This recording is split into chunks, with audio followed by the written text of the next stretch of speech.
so much going on in Arlington. It is a hotbed of activity. Why are these things not happening in Dallas or Fort Worth? Why does Arlington get all the big attractions? Chris Sadeghi goes back to where the fun began in today's Daybreak Rewind. When there's a big show or a big game in DFW, it usually happens right between D and FW. But old WFAA stories in the SMU Jones Film Library show a time the stadiums, hotels, and crowds in Arlington weren't so big. And the town between the two big cities is reaping the profit. The city's motel operators are smiling all the way to the bank, too.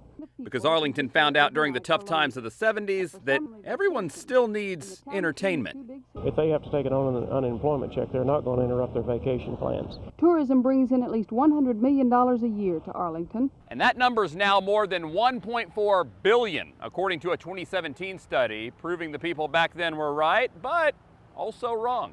This may be a record year for Arlington's tourist industry, but it may also be the peak year.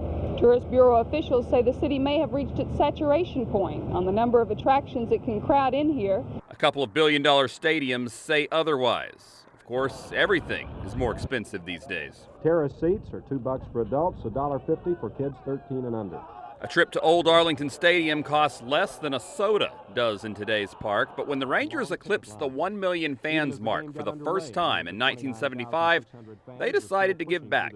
A lucky ticket stub would be drawn, and someone would drive off in a new car. And the winner, John Smart. And a smart guy he was. You are Mr. Smart, and that says something for you. Well, I don't live up to the name, I'm afraid.